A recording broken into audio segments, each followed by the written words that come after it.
order. And as usual, could we stand for the Pledge of Allegiance? And after we do the pledge, could we just have a moment of silence for the 8 people that were killed in California this afternoon?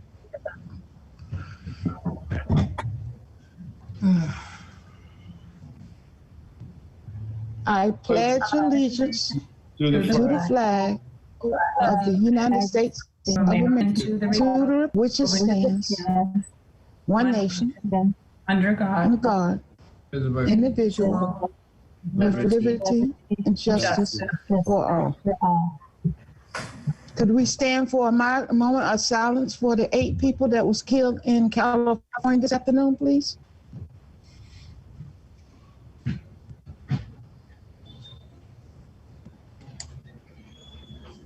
Thank you all so very much.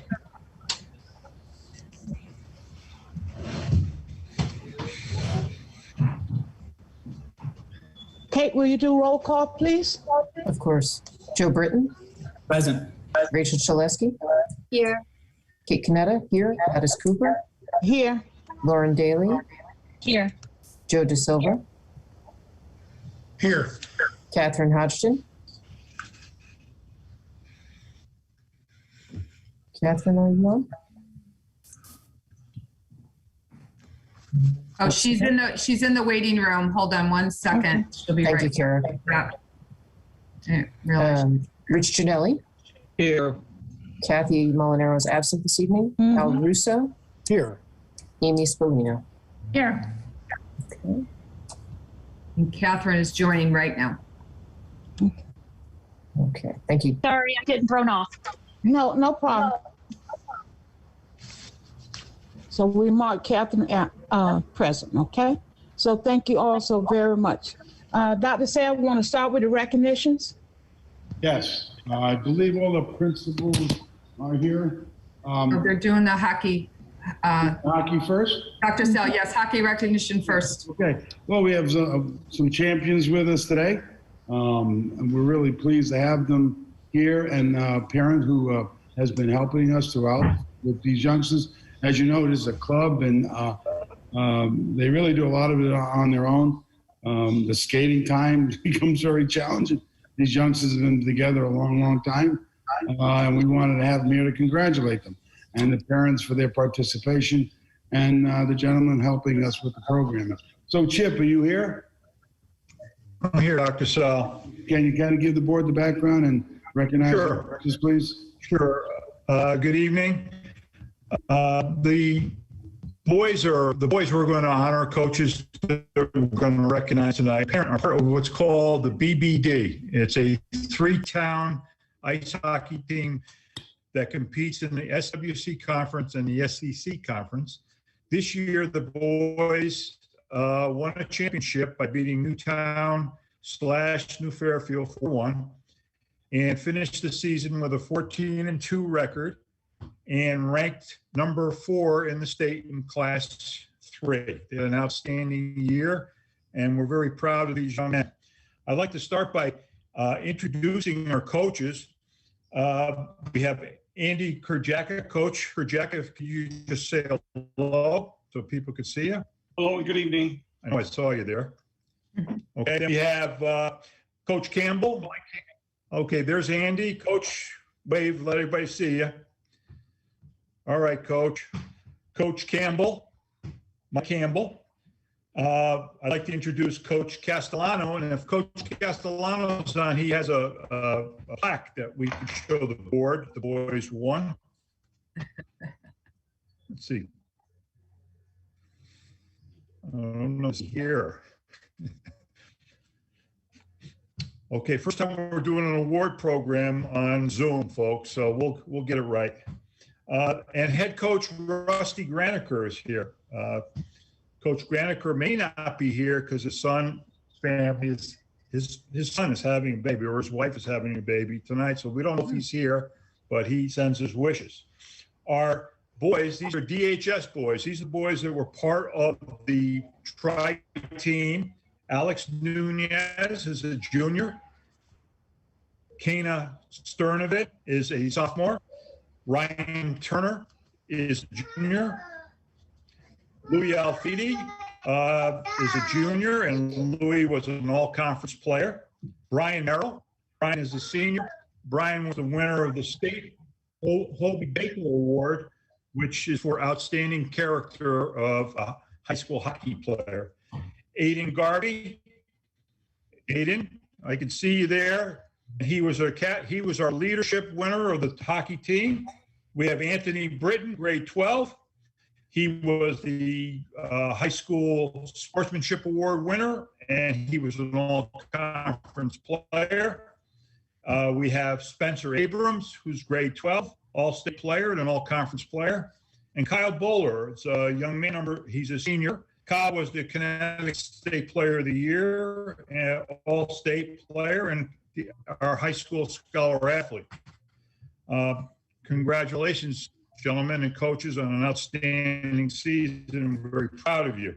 And finally, we'd like to recognize a parent that's kind of been a backbone of our video and game tapes and sports analysis of the ice hockey program for the last 4 years. And this is a certificate that we'd like to offer Mr. Barry Abrams. Now, Barry, your certificate will be coming in the mail.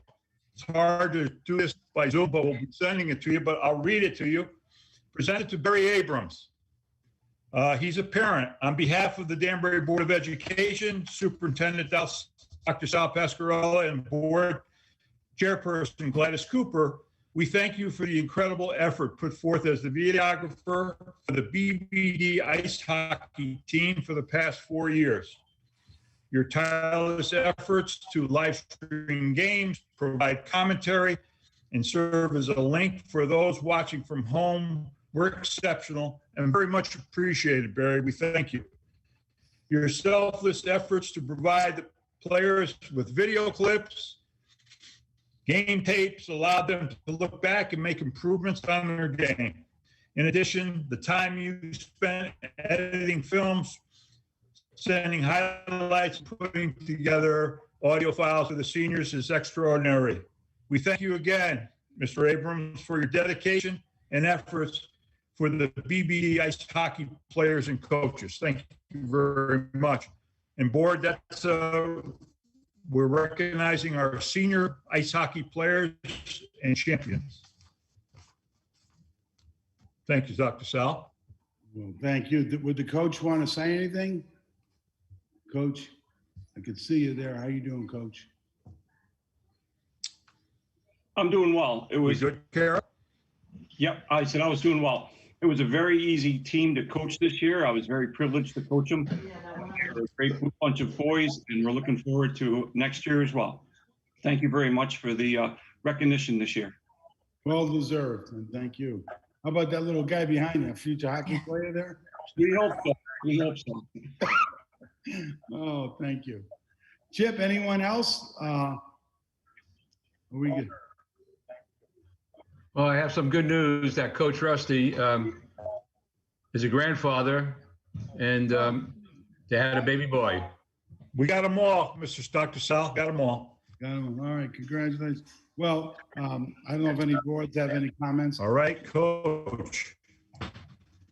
Thank you. Coach Castellano, do you have that plaque for the board to see? Can you read it, Mr. Castellano? Oh, I can. The SEC SWC Boys Ice Hockey 2021 Division III champions. Oh, congratulations. Great, great, great. Congratulations. Thank you. The boys are well deserved. They played hard, and they played like a team, and we played like a family. That's good to hear. It's good to hear. Well, thank you very much for coming tonight. We have another recognition. You guys are free to leave right after that, and we'll start right now.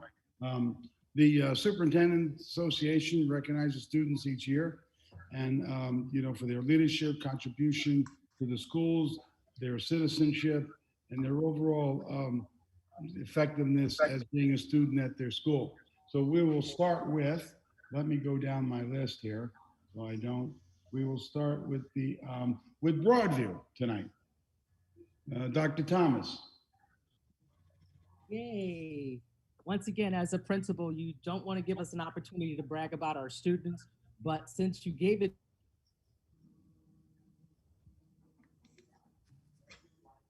You're on mute there, Dr. Thomas. Thank you. I've been doing this so long, you think I would never, ever be on mute. First of all, I am just so thrilled once again. You board members should never give us the opportunity, a principal, to talk about their students because we can do this for a long time. We are so proud of the hard work that our kids do, and they're just amazing. We have two students that are from Broadview that are just so deserving of this award. Our first one is Isa Nasad. I always say when you think of Isa, there's four things that come to mind: astute, passionate, innovative, and a natural leader. Isa maintains an impressive academic record throughout Broadview, all the 3 years she's been there. In addition to her academic success, Isa is a student who is known for her dedication to the Broadview community. If there is an organization that anyone can be involved in, you can always see Isa's name. She's the president of the National Junior Honor Society. She's an active member in the Broadview Leadership Council and the Student Council, Roots and Shoots, and the math team. And I'm sure that there's more that I missed. Isa is always pushing herself to try new things and extend her learning, but she's always giving back just selflessly to the Broadview community. I can't think of a more deserving student to win the superintendent award. So Isa, are you there? I think I saw you. Please. Hi. Hey, congratulations. I'm very proud of you. Thank you so much. You want to say anything? Because, hey, let's milk this moment. Because I've been given this opportunity, I'd just like to thank you so much for giving this award. I'd like to thank all of my amazing teachers, my awesome counselor. She really helped me go through this. And my friends and family. Without them, I don't think I would have been able to do any of this. They were really supportive. Okay, thank you so much, Isa. Tell your parents we said hello. And you can see why Isa has this award. Our next one is another incredible student, Andre Alardi. When I think about Andre, the words that pop up is ambition, compassion, reliable, and humble. These are the words that come to mind. He has earned a distinction of, ready for this? High honors, not just honors, high honors every marking period that he has been at Broadview, everyone. So Andre is a student who can be relied upon. If you need something, you just have to ask Andre. It's gonna not just be complete, it's gonna be done excellent. He is such a role model in the classroom as well as outside the classroom. Andre understands the importance of being a well-rounded student. Along with his high performance, academically, he does a lot of extracurricular things at Broadview as well. He's involved in the unified sports. He is also on the National Junior Honor Society. Once again, he does peer tutoring. These are students that are 8th graders that tutor their peers and help them out. He's in the community, he's in basketball, tennis, and chess club. Andre stands out as a leader just because he's always helping others. And he's constantly going above and beyond his academic and extracurricular. But what we love about Andre is he's probably one of the most humble students you've ever met. His humility is just a rare trait, and he has the maturity. I say he has a soul of a 35-year-old. So every award he gets, he definitely deserves. So congratulations, Andre. I think I saw you. Andre, unmute and say hi to us. Hi, guys. And you're gonna have to say, I told you we're milking this moment. We're milking it. Give us like just a couple of sentences. Okay. I'm really honored to receive this award, and it means a lot to me. And I also want to thank all the teachers and staff members, administrators at Broadview who've helped me through work, but also just through having a good time at Broadview. And this award is because of them. Well, we thank you. Remember these two names. You're going to see them again. I guarantee you. Thank you. Thank you, Dr. Thomas. Rogers Park. Thank you, Dr. Sal. Dr. Zelita. I'm here. Thank you for celebrating these amazing young people tonight. It is an honor to be with you to present the Superintendent's Award to 2 Rogers Park students this evening. With so many remarkable students, it's never really an easy decision to choose to whom the award is given.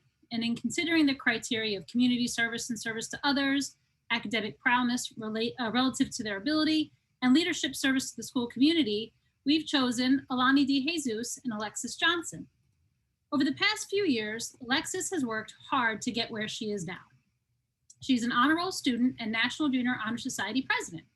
She became National Junior Honor Society president by persevering and working hard. She works hard for the grades she earns, and she enjoys helping her teachers and peers whenever she can. If there's something she really wants, she will do whatever it takes to achieve it. She's kind to everyone that she meets, and she tries to make everyone feel like they belong because she knows that she would also want to feel like she belongs.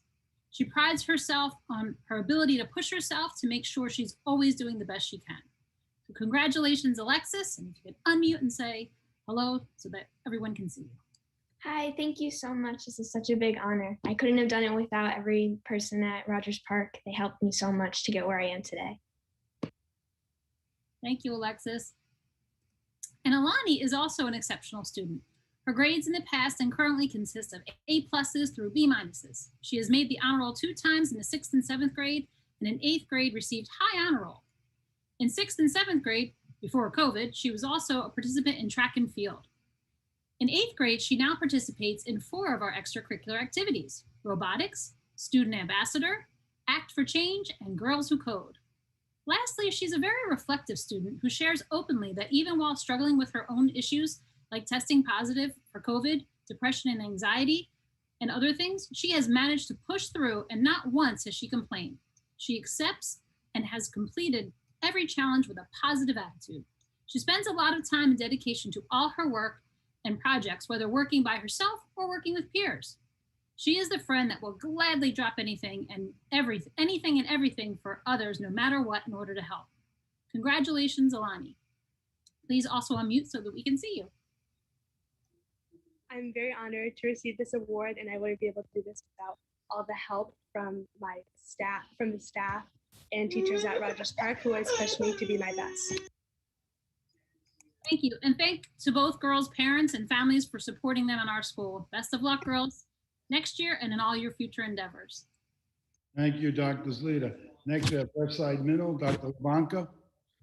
Thank you, Dr. Sal. It's always a pleasure to be here at the Board of Education to recognize the amazing students at all of our schools. And I can't just be any more proud for my students this year as well. The accomplishments and positive contributions they make to the community are always just heartwarming. So first, we'd like to award Isabella Valenzuela. First award, she's a natural leader, respected for a calm, friendly demeanor, determination, and she's done a lot for our Westside community. She's a founding member of our school's Green Team. It's encouraged many other students to join the team as well. She's organized an autism awareness fundraiser, and she helps run the NJHS chapter, the National Junior Honor Society chapter at Westside. Additionally, she tutors students through our Homework Help Club. She works with her grandmother on a nonprofit education program, and she spends a great deal of time serving the community. I think that's, one of the hallmarks of the work that she does, her significant contributions to the community. So Isabella, congratulations for a wonderful job. And Isabella, you got to unmute and say something so everyone can see you. Well, thank you. I'm really appreciative of everyone who's done stuff and allowed me to achieve my goals and be a part of the community. All right, thank you, Isabella. Congratulations. And our second student is Colton Kittredge. Colton is really kind of a wise, beyond his years. And I think one of the things that I love about Colton is he really inspires all his classmates to excel and push themselves further. He's a prolific writer, avid reader. He's got wonderful grades, and his assignments are quite amazing. We were very, very impressed with his science and engineering expo project that he did this year in our STEM program. And it was just really, really great work. And the evidence of effort and dedication to his project, were just astounding. he always adds a unique insight to class discussions. He elevates the conversation. And like I said, he pushes his classmates to go further too. So congratulations, Colton, for a wonderful job. So first off, I'd like to say it's an honor and a privilege to receive this award. And second, I wish I could have a speech or some kind of script prepared, but unfortunately, I was not briefed in the matter. So I'd just like to say that I really appreciate being recognized, and I can't wait to work with other students in high school and possibly with the Board of Education if I'm able to contribute in any way. Thank you, Colton. And we'll blame Dr. Thomas for that because she got all the students to get the speeches going. And so we're very proud. And as Dr. Thomas said, you can expect to see great things from these students in the future as well. I just want to give a particular shout out to the high school recipients, Victoria and Caleb, because not to steal any of Mr. Donovan's thunder, but they are, West Side alums. So I'll pass the back to Dr. Sal. Thank you. All right, thank you there, Dr. Levanka. And Mr. Donovan, Danbury High School. Thank you for having us. Appreciate it. I think Ms. Thomas and Dr. LeBlanca just said it when they talked about what they're going to, look forward to seeing what their kids do at the high school. And if you ever wondered what those 8th graders look like in 4 years, that's what I'm presenting you today. I'm presenting you actually our top 2 ranked students in our class. Caleb is our valedictorian and Victoria is our salutatorian, both of which have done extremely well in the classroom. But that does not limit where they are. And I'm sure Victoria will have plenty to say when she gets on here. Right, Victoria? So Victoria is entering her final year at Danbury. Victoria can proudly say that she has been a model of Hatter's leadership during her time as a high school student. She served as the editor-in-chief of the Hatter's Herald yearbook. Hatter's Herald, the yearbook, the nutmegger, becoming an accessible pulpit for all student voices.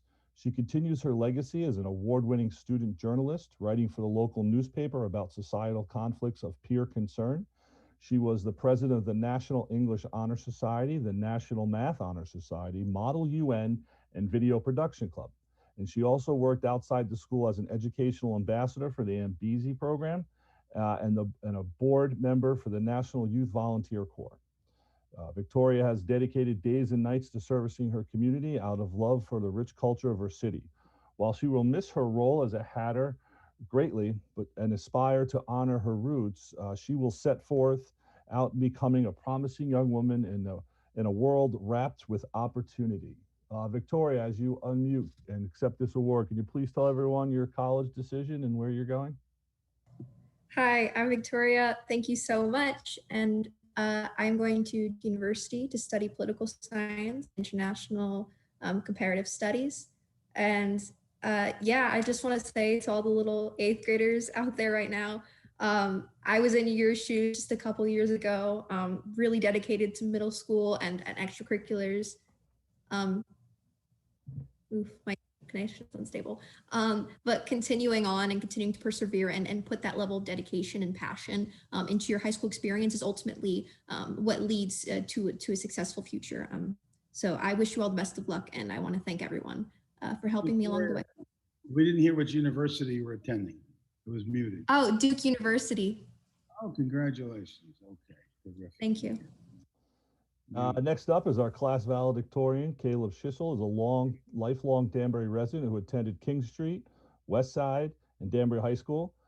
He has consistently excelled academically, recognized at the top of his class through his academic career, partly inspired by his involvement as a programmer, builder, and driver of the DHS robotics team.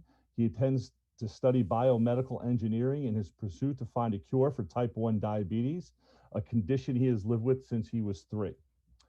He created a support group for people living with type 1 diabetes in the DHS community for advocacy, education, and camaraderie. Caleb is a dedicated musician, skilled in the flute, saxophone, piano, and several other instruments. He is currently an officer in the Modern Music Masters Tri-M group at DHS.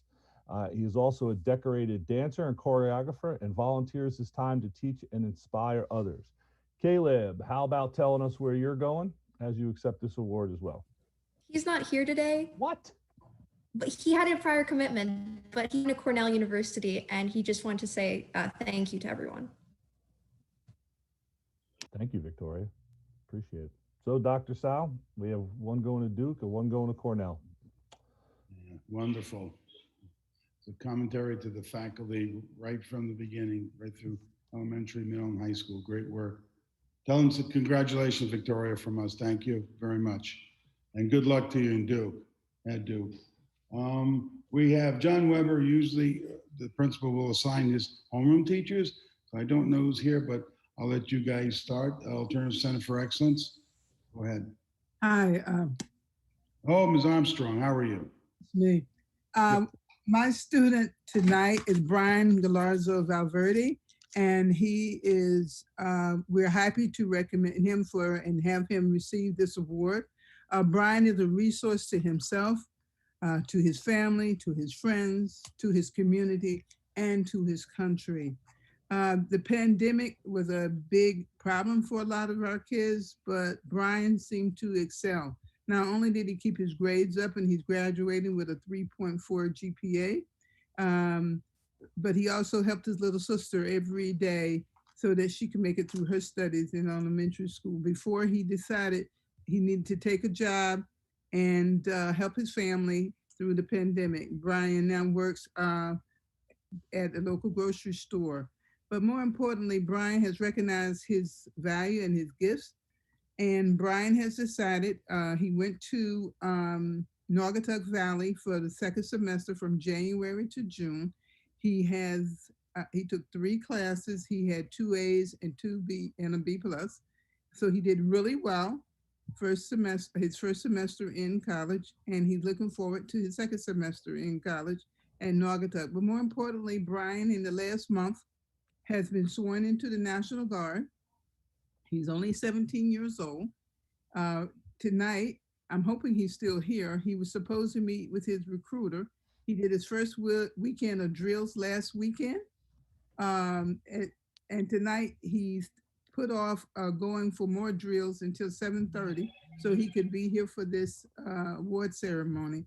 And he leaves for National Guard 18 weeks of training in late August, early September.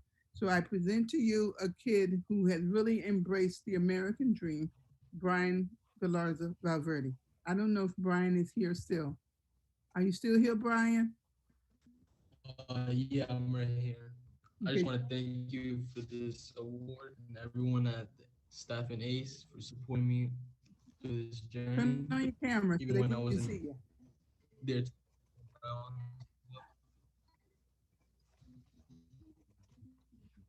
Might have lost him. Yeah. Brian, you still there? I think we lost. I just want to thank the staff at ACE for giving me this recognition.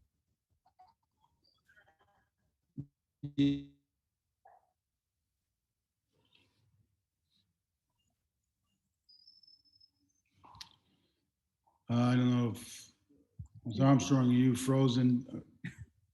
Yeah, I think we lost him. Brian, if you're there, thank you for your service and be careful. Congratulations. We're really proud of you. Go ahead, Ms. Armstrong. Kadia is next. Yes. Hi, Glenda. Thank you for that. And thanks, Brian. Congratulations. Faith and her family are actually having some Wi-Fi issues right now. I'm not quite sure. Faith, are you on? I know they were getting cut off a little bit. So I'll read a little bit of my tidbit on Faith. Faith Luckner was a shy and quiet girl when she came to ACE 3 years ago when I joined the Danbury community. Through the love and support and encouragement, there she is. Hey, Mira. From her parents, she has become a more confident young woman with strong values and a commitment to her community. I also want to say that this award could be shared with their parents because they have been so active and supported ACE ever since the beginning. So here's some examples of what they've been doing. Every single parent-teacher conference, even when sometimes it was, not too, there's maybe less people at one point, but they were always there every single time.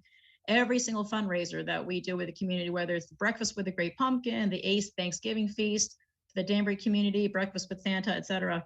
often, and Glenda was telling me this earlier today, that, she was saying that, she remembers this time that you guys were cleaning off the tables. Faith and her mom would stay up, wait till like 2:30 in the afternoon to stay to clean up and wipe down all the tables. So thank you for that. Faith's father is also, if you guys have seen the Grinch walking around town, he is Danbury's adopted Grinch. She and her father continuously will probably continue to do this after she graduates. They continue to volunteer their time to give back to the children, basically, of Danbury, but everybody really, while her dad is dressed in that Grinch costume. And also even putting up just Christmas trees and decorations in my classroom, and helping with decorations and photos around the school.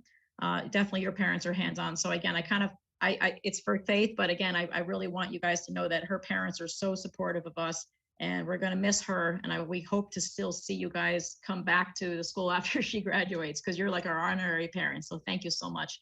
And lastly, I just wanted to say that spirit resides in her, and she's acutely aware of the positive effects of her community involvement. She could have actually finished up in January because she's done so well, but she wanted to graduate with her friends and just, do it not the right way, but just wait till June. She even retook a class in the fall, and you know which class that is, Faith. I'm not going to say it because she apparently liked it so much. I was kind of surprised about that, which is great. And she's just grown so much since she's been here, and we at ACE are so proud of her and her achievements. So congratulations, Faith. We're so honored, and love you. So you want to say anything? You're on mute, by the way. Thank you. Thank you to all the teachers and staff members at ACE for helping me get my act together and keep it there so I can succeed and be the person who I am today. So thank you. Great. Thank you. Thank you. Congratulations. Okay. And that ends the recognitions, Madam Chairman. Dr. Sal and board members, I think it behooves me as chairperson of the board. I think we should all give these smart young people a round of applause, because, I heard probably we might have some board members in a couple of years, and someone going to get into doctors. So, we need to give them a round of applause, and their parents, because it takes everyone and the school system. So thank you, young people, so very much. Okay. So next we'll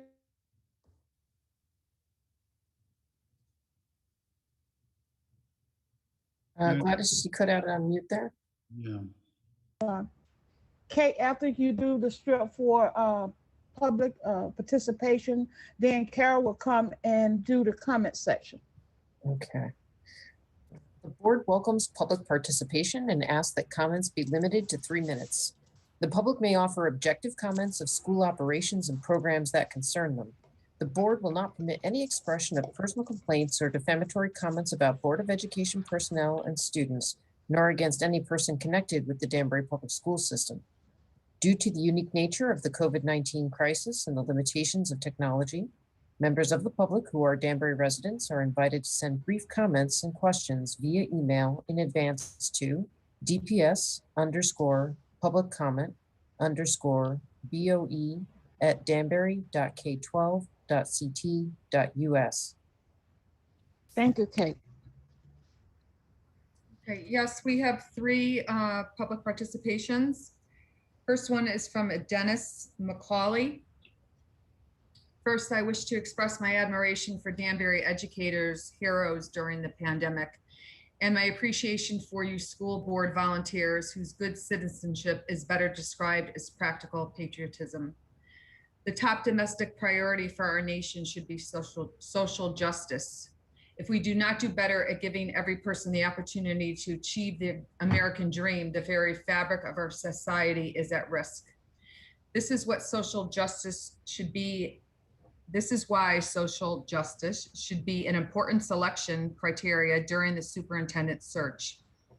I propose that the search firm provide information about each candidate's personal social justice philosophy and the degree to which it has been implemented in that candidate's purview, and the information be made available to the public for each of the finalists. What do I mean by social justice? One vision is that of Martin Luther King, who famously dreamed to have his children judged by the content of their character, not the color of their skin. As a Christian minister, he believed that all individuals are sinners, but are also capable of redemption. And he believed in the American dream and that the Black community is fully capable of achieving the dream if the burden of unjust laws and other barriers are removed. He also believed in color blindness, assimilation, and the melting pot. The other version predominant today is the critical race theory. It is the philosophical foundation of the Black Lives Matter movement, the 1619 Project, and many diversity, equity, and inclusion programs. Unlike King, CRT teaches that the sin of racism is more collective than individual, that color blindness is not a goal, but evidence of racism, and that separation, not assimilation, is necessary. Derived from Marxism, it divides people based on skin color of members of either an oppressed group or the oppressor group. Any disparity between an oppressed group and whites is due to systematic racism, which has been intentionally built into every aspect of American culture and society, starting in 1619 and continuing to this day to maintain white supremacy. Martin Luther King's vision is widely understood. It is not so with the critical race theory.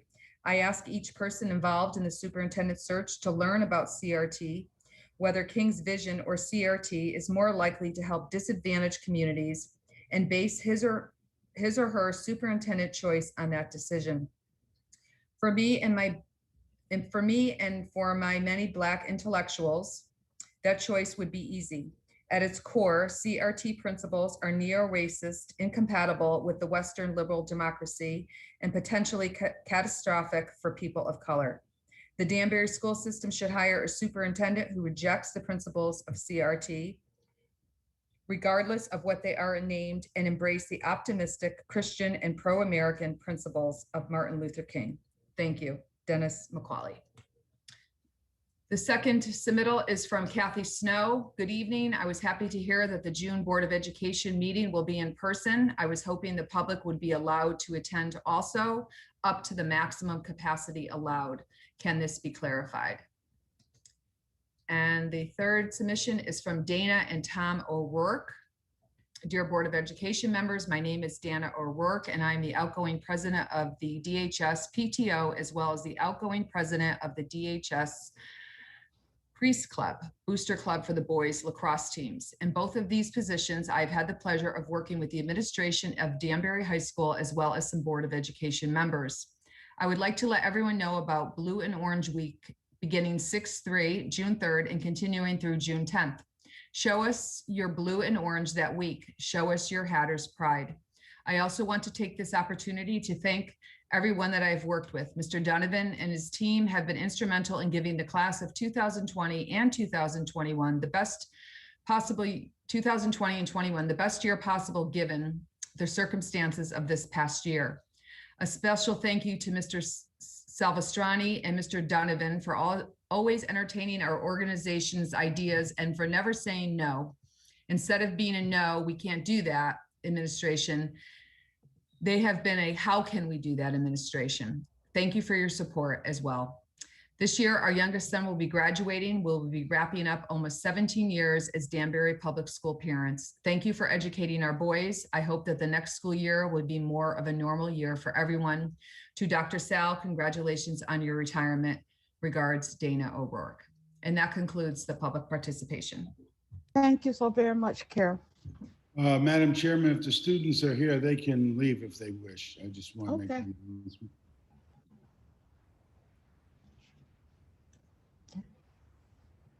Kate, can we do the consent calendar?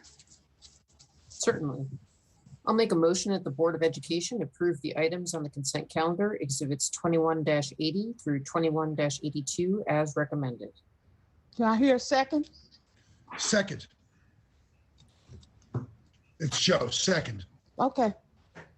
Motion has been moved and second. Are there any questions or discussion about the consent calendar? Seeing none, Kate, could you do the roll call, please? Joe Britton? Yes. Rachel Chalesky? Aye. Kate Canetta? Aye. Gladys Cooper? Yes. Lauren Daly? Aye. Joe De Silva, Aye. Catherine Hodgson, Aye. Rich Janelli, Aye. Al Russo, Aye. Amy Spallina. Aye. Thank you. The motion is so carried. Next, we move down to our educational staff representative. Aaron, Ellie. No? Okay. Dr. Zulita, Good evening, Ms. Cooper. good evening. Thank you so much for letting me share again in our celebration. I'm going to share my screen. And our part 3 is on.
Good morning, Broadview.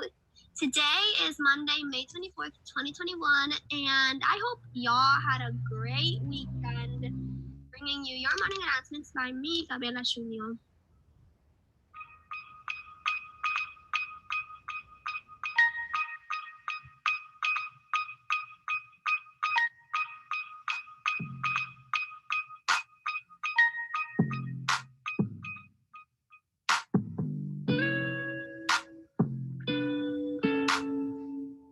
It just takes some time in this world. You're in the middle of the life, and everything will be just fine.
Thank you so much. I really enjoyed being able to share these silver linings with you this year. I look forward to being able to do that again next year, if you'll have it. I think there's been a lot that we've overcome as a district, in our individual schools, as humans, and I'm really proud to work in a district that supports each other. And I thank all of you board members for the volunteering that you do and the hard decisions that you have to make. And so it doesn't go unnoticed. Thank you so much. Thank you, Dr. Zalina.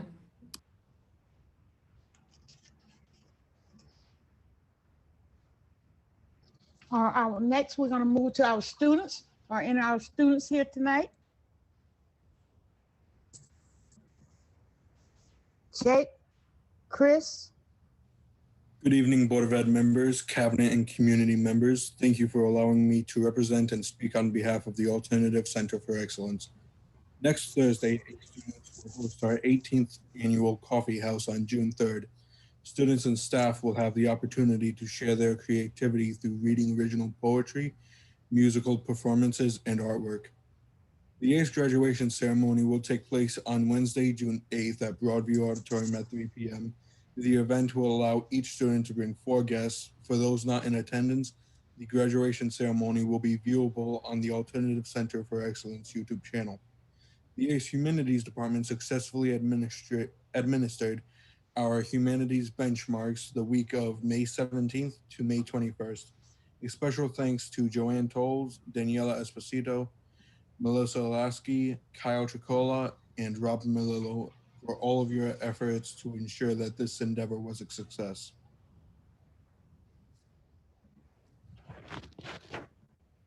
Thank you, Chris. The ACE Center Expo website is up and running thanks to the work of DJ Jimenez and the local community members who submitted Career Day videos. The Career Expo website contains 3 to 5 minute career videos, virtual field trips, surveys, and activities designed to prepare our students for life after graduation. ACE students ran an entrance interviews from May 18th through the 20th, and then again on May 25th and 26th for 23 incoming students. Thank you for the ACE staff for being in the process of building the relationships with our incoming families. ACE would also like to publicly acknowledge and congratulate our most recent students of the week, Dominic Perez and Ariane Manford. Keep up the great work and finish the year strong. Thank you all for allowing us to share the great things happening with our ACE family as we approach the close of 2021 school year. Stay safe, everyone, and remain ACE strong. Thank you, Nicole.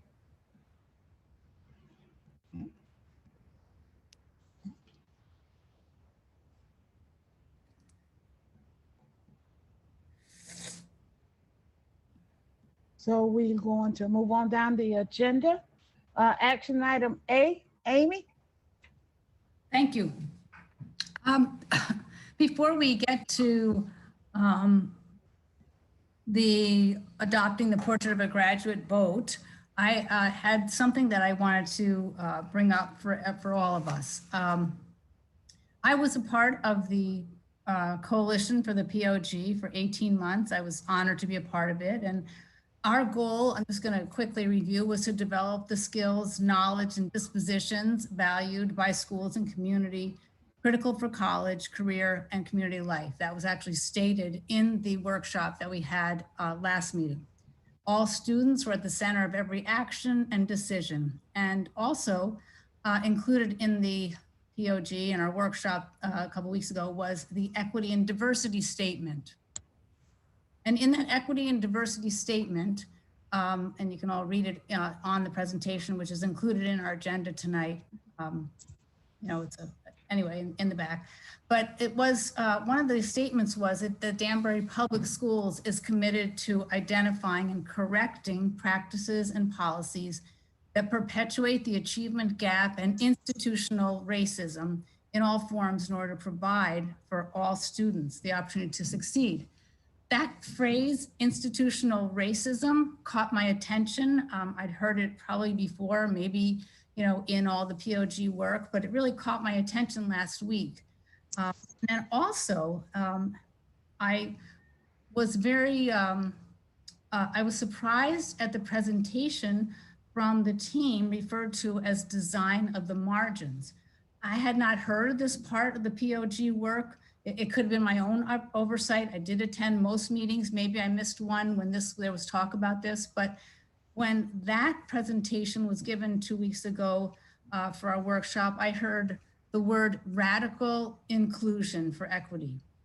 So as I expressed to Kevin, Mr. Walston, the next day in an email after the workshop, that I said, when I got involved with POG, I was thinking that Danbury Public Schools had programs that were already in place that were raising a lot of awareness and sensitivity to others. I mean, even just the video we saw with Dr. Zalita of all the different programs of, you know, awareness and sensitivity to others. I'm thinking of things like No Child Eats Alone, Bridges of Peace, I think it's called, Buddy Benches, etc. Now, I realize we can always improve on inclusivity, but I am concerned that we may be headed in a direction that would make our children feel that they are responsible for all racism that exists in our world and that they should be ashamed. This could be very harmful and destructive, I believe, to our children. So before we go ahead and vote on the POG, you know, accepting it, I would just like Kevin to explain to us, like, what types of practices, what types of curriculums are we planning on to initiate the POG? Okay, Amy, could we do the motion and then we can have a discussion within that part once it's an action item. Okay, well, and then we have a discussion you know, about it. And then about this. I just got going about it. Okay, so so let's just do, you know, and then we will have a vote, you know, and then we can have a discussion on it once you make the motion. Okay, so just, you know, and I'm going to invite board members to, you know, not deviate from the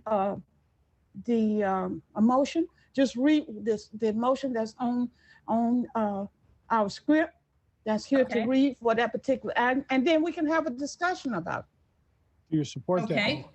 Okay, so the motion, I make a motion that the Board of Education adopt the Portrait of a Graduate in accordance with 21-83, page 18. Amy made the motion. Can I hear a second? I'll second. This is Kate. Okay, Kate seconded. Now I will open it up for discussion. Now, Amy, you can go back, you know, if you wanted to discuss it more, we can talk about that at this point and then have questions.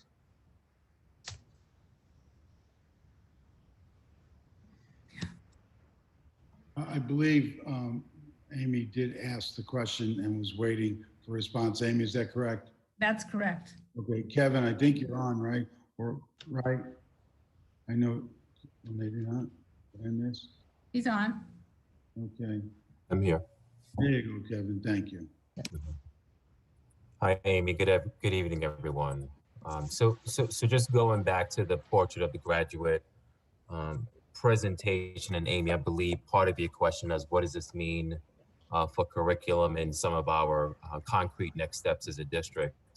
The board and the community might recall we had identified our next steps as a team, and you know, some of the things we're going to need to do as a district to move the POG forward. Certainly some of those things is, you know, communicate the Portrait of the Graduate vision to all stakeholders. We need to make sure our staff is you know, we've reviewed with our staff what the POG is about. Certainly the constituents that were part of this process are well aware of what this is about, but we need to also make sure that our teachers are aware in our remaining Danbury community. Yes, we, you know, in December, I believe, of 2018, the board approved the equity and diversity policy that talked about, you know, removing some of those obstacles that contributed to the achievement gap, and also removing any obstacles that in any ways did not allow for equity for all students. And so, you know, we want to expand equitable learning environments and experiences for all of our students as part of this work. And this work has started in the district already. And so, you know, and some of the things that we outlined in a PowerPoint Of course, we want our curriculum to be rigorous and inclusive, career connected, and culturally responsive. And so I know this board has heard several times about how we're going to ensure that our 9-12 Career Academy with Danbury is going to be career connected and it's going to be rigorous. But we also need to make efforts to make sure our entire curriculum, K-12, pre-K-12, is inclusive and culturally responsive. And so one of the next bullets in the PowerPoint for next steps was talking about strengthening curriculum, strengthening assessment, professional development, and systems to ensure that the entire curriculum is culturally relevant and provides ample opportunity for student growth in those POG categories that we had celebrated and everyone was so excited about across all grade levels. And so when talking about strengthening curriculum, we're not talking about purchasing a curriculum that means we're going to change the curriculum and begin to scare the Danbury community. We want to make sure we are celebrating the diverse Danbury community, and we celebrate that by strengthening the curriculum to make sure it's representative of the community that we're serving. And so I think we've gone to great lengths to talk about finding ways to celebrate the diversity in the Danbury community. And we have started a process in which, and Amy, I know, an example and an analogy I had provided for you, not an analogy, but an example I provided for you, all of our K-5 students throughout all of our elementary schools, we have what we call classroom libraries in all of our elementary schools. And all of our kids, they have leveled books that they read as young learners in our school system.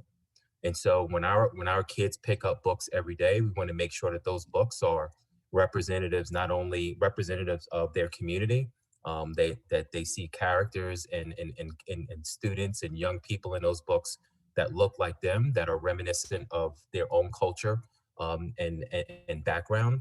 And we think this is important. And again, if we are committed to celebrating diversity in our community, then this is going to be, something that's going to help strengthen our curriculum.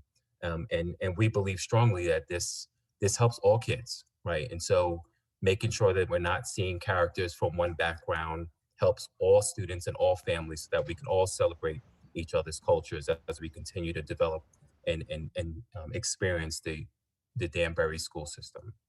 And then one of the last things we talked about as part of the next steps was branding the portrait of the graduate. And developing the connections, not only the academies, but to everything that we do in the Danbury School District. So I hope that helps a little bit.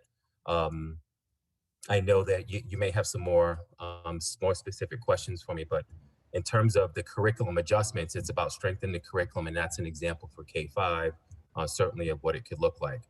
But some of those other strengthening curriculum means, if we're going to we want to make those experiences relevant for our kids. And so those relevant experiences has been highlighted by, Kara, Melissa, and her team and that team when talking about what we're trying to do at Danbury, the Danbury Career Academy for 9-12. So that's, another example of strengthening curriculum and strengthening the activities and experiences for kids in the school system. So I hope that's a start for you. And I'm also available to answer any other questions you might have. Mr. Watson, could I just ask a question? When I say we, you are not taking anything away from the Kirk curriculum. You are adding into the curriculum to sort of look more like our community. Is this what you're saying? Yes.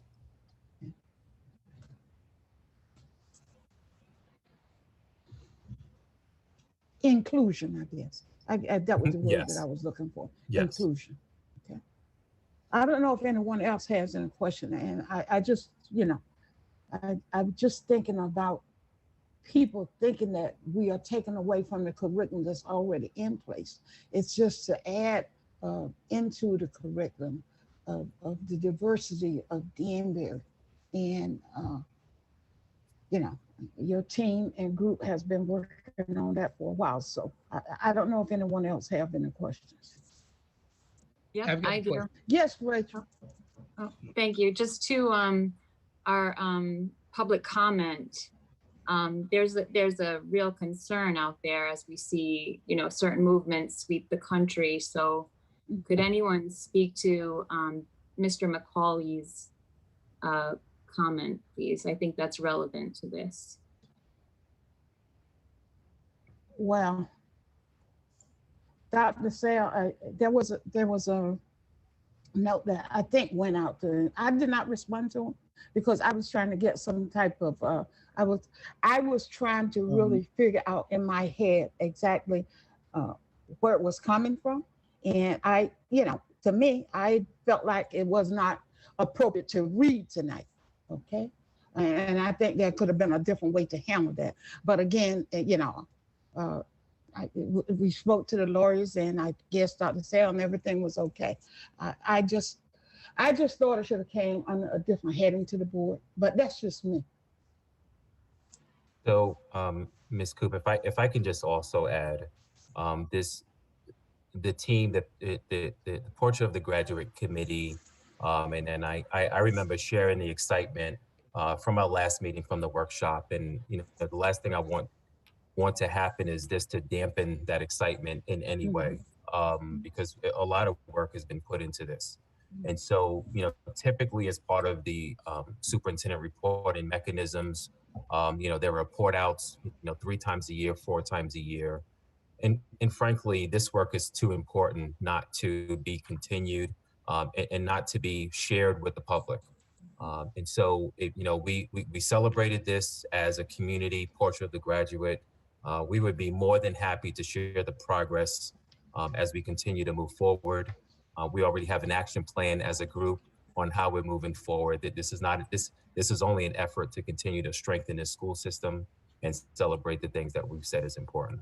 So we're happy to, if the board would like, to commit to providing quarterly updates for the board and the community to talk about what this means for professional development for the district, what this means for curriculum purchases for the district, and what this means for student experiences across the grade levels for the district.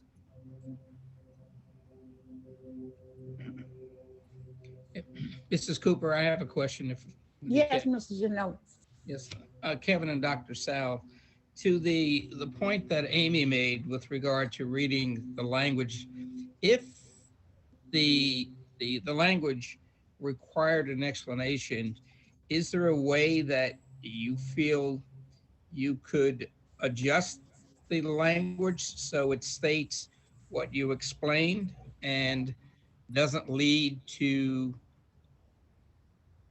controversial thinking?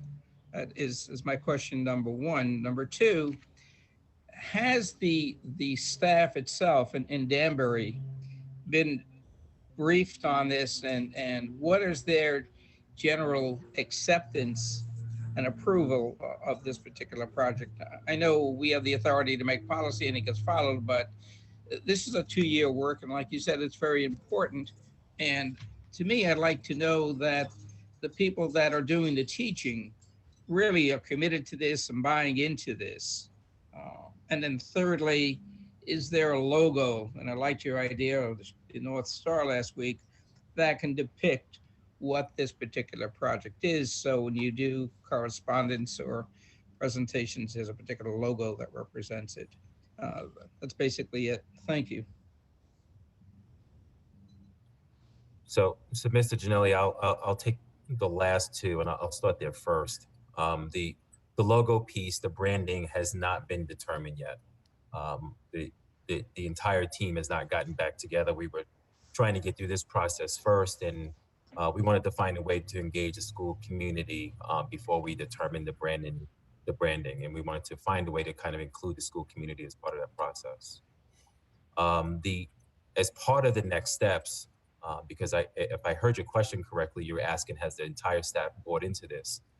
The entire staff, and this is part of our presentation last week, has informed the portrait of the graduate, but we've had representation of our staff to help put together the graduate, the characteristics of the portrait. But now that it's been, now that we're on the steps of approval, then we would go back to the entire staff and then begin to share with them what this means for them, walk them through what this means for them in terms of professional development, strengthening the curriculum, student experiences, and walk them through that process, and then start to work with them. But we have chosen representatives from teachers, administrators, parents, students across the system to help develop it. Once approved, then we would go back to the staff to then build it and build capacity throughout the system. And to my first question. I'm sorry, Mr. Jan, I don't remember. I can't remember. Yeah, and the first question I asked was with regard to Amy's point about the language that she read. I mentioned, is there a way that that language can be polished so that it depicts your explanation and avoids perhaps having somebody have a misinterpretation of it? Right, and is this the language from our policy that we approved or language from the POG?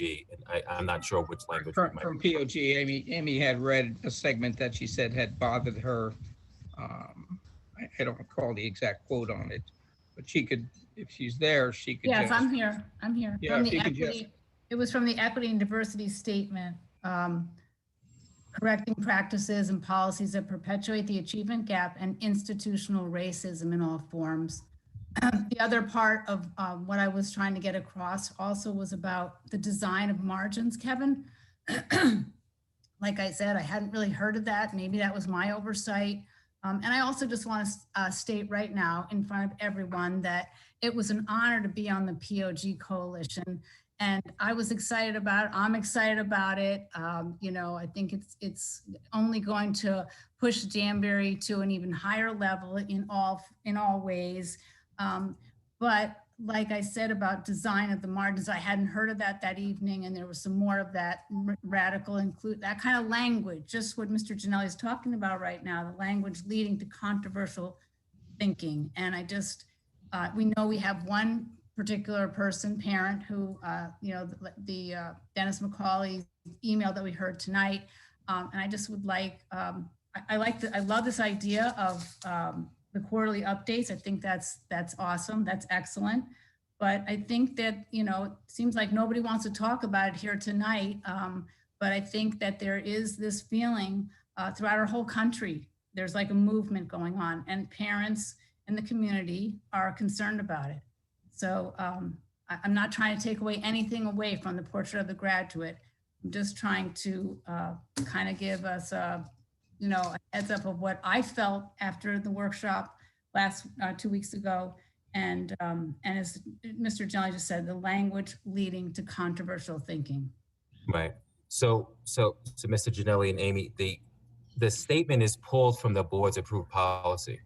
So if that statement is pulled from the board's policy. So if there's language in that statement, then we would have to revisit the policy to massage it for the board to be comfortable with. The state about radical, and I believe the statement you're referring to, Amy, was a statement made by one of the teachers. And so that's not something that's, you know, in writing as part of the POG work. But the statement itself is pulled from the board policy. So, you know, I was sitting here and elephant in the room, the critical race theory you're all talking about and what the gentleman's speaking to, you know, we're not in the political forum here. You're looking at, you know, what we've been doing over years. And I think this board, I am so proud of. You've gone through and you've looked at areas that were impediments to youngsters, whether they were Hispanic, Blacks, whites, socially unable to because of the economic, and we put them in positions to achieve. And I think this portrait of the graduate, you know, just systemizes that. We're not looking at creating a system here of infusing that radical thinking. I think the board here is looking at having a graduate leave here with a perspective of the world. You know, to talk about the gentleman's letter today, that's another issue. I think that's a political one, and you could have, you know, seminars on it, but that is not our course of action. That is not our priority. And we've been moving along working towards an equitable and access policy. And that's what Richard's talking about. That's what Kevin's talking about. And I think sometimes these statements make it uncomfortable. Maybe 4 months ago, 5 months ago, it might not have. And, it's politically charged. Amy is exactly right. I think it is the elephant in the room, but it doesn't read well with me only because that is not the intent within our curriculum at all. It is to follow a course of action that the board has been on for a number of years towards that Kevin's North Star to get everybody to Aurora Borealis and make sure that they're able to succeed. So, maybe some future meeting, Amy, Rich, conversation, somebody could sponsor something, but I don't believe that our statement here, should be, what's the word, should be married with what you heard this evening necessarily, although I understand the political atmosphere, as was just pointed out by the two board members. So that's the best I can Dr. leave. Sale, Kevin, when I may. Gentlemen, the other way, I do a lot of great work in that project. There are also, to resonate Mr. Gianelli's statement, yes, there are some things that need to be massaged that might kind of make me uncomfortable. I've read the document. I attended the workshop, and the workshop, one of the speakers said there's anti-Blackness in our curriculum and marginalized students. So I would suggest that this be massaged before we approve it. A lot of good work, just needs a few little tweaks to it before we go ahead. Thank you. I'd like to make a comment. It's my understanding that POG is, to me, I call it a living document. It's always going to be amended as time evolves. So we're not cementing something right now. As Kevin says, there's additional work to be done. I think based on the comments that we have right now and that we've discussed at this particular point, can always be discussed further on and adjusted to the process and the project as we make changes to it to improve it. I would hate after 2 years to hold it up because of a linguistic type of thing here. I think it's been explained publicly, at least to my satisfaction. There's a phenomenal amount of work here. And as I said, this is a living document. It's going to continue to be changed. We could always go back to the policies, et cetera, make recommendations. I would not like to see it hung up after all this time at this particular point. No disrespect, Al, but we're not always going to agree, Rich. Yep, these are tweaks and changes that we could always make to things going forward. Right, but it won't. This document will be sort of rule of law, if you allow me to expand on it a little bit. And the opinion expressed by the presenters during the workshop kind of gives it the slant that it could be confrontational. Thank you. Well, but then Mr. Watson stated that in order to go back and change certain language, we would have to take that back to the policy committee. And then if we're going to change that language, we can bring it back and have that language inserted. Yeah, wouldn't it be maybe easier, I'm not understanding. Wouldn't it be easier to change one rather than have to change two documents? And I'm going to say this. I've been in Danbury a long time. I've been on this board a long time. I've been around a lot of different people. And you might not like to hear this. Whenever we use the word radical, racism, bringing things up, we sort of get uptight. And whether it's political or an individual person making a statement or saying whatever they have to say, our goal as elected officials is to work with our superintendent and those in charge to make sure that the education that our children are getting is the education that we should be providing for them. Amen. Okay. I don't argue with that, Gladys. Okay. No, no, I'm not arguing. It's just a statement, you know? Okay. And I think Rachel and Kevin, who are policy committee members, could look at the issues we discussed tonight and bring it forward at a future date and give us their thinking on what to do. Rich, I think maybe Gladys said maybe if you decide you could approve the portrait of graduate with provided that it stays in concert with board policy. So when they reflect on the board policy, if there's a change, because there's a nexus between what was included and current board policy. And if you're going to change the board policy, that would change this. So that might give you the ability to do it.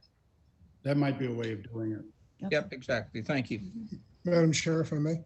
Yes, John. Just very briefly, and it seems, I don't want to get down too far into the weeds. Trying to look at this it's a 70 odd page report.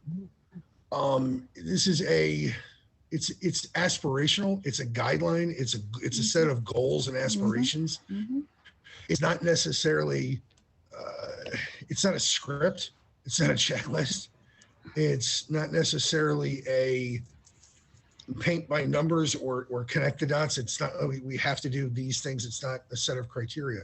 It's a set of goals and aspirations on things we want to teach, that we want to inculcate in kids, that we want kids to learn and take away. Mm-hmm. I don't think any individual component part of this in and of itself is necessarily overwhelmingly individually important. I think it's the collective aspiration of the whole document. I think, as Dr. Sal just suggested, I do think it's good that we're cognizant of the fact that this is consistent in consonant with existing board policy. It can't contravene existing board policy because we're obviously not going to adopt two contradictory things. And if we're adopting something now, it's obviously our intention to make it consistent with the policy we already have. So, and obviously, I mean, we're slowly reviewing all of our policies. Thank you, Rachel, for guiding us through that morass. But I don't know that we need to get hung up on any one individual component part. It seems like this is all, it's a whole. And as a whole, it's, as Amy said, it's a big document. A lot of work went into it. A lot of work went into trying to figure out what we think we want our kids to take away. And it's not any one part of this, it's all of this, or a piece of all of this. Mm-hmm. That's all I have. Ms. Cooper, if I may, and Joe, thanks for saying that. And just thinking back to the presentation and the PowerPoint itself and all of the work that went into this, there are 5 characteristics that the coalition and the Danbury community landed on. And we're asking the board to approve the characteristics that we identified.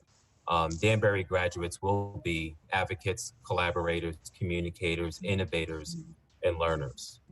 And so if we approve that direction as a board, what I'm committing to on behalf of the coalition is quarterly come back to the board and the community and report out through the action plan how we plan to move forward, how that impacts professional development, how that impacts curriculum, how that impacts student experiences, so that the board and the community can have some confidence and comfort in how we're moving forward.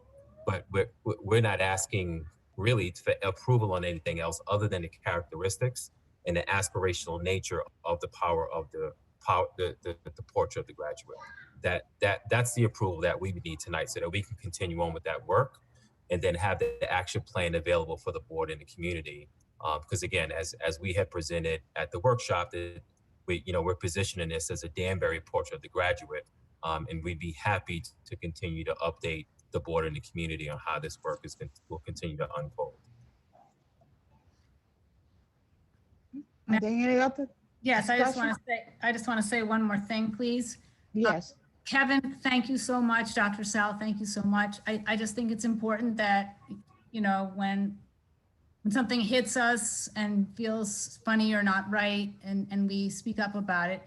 But I think with the quarterly updates, I think with what exactly we're talking about. We're approving the attributes that we all decided upon over all those months.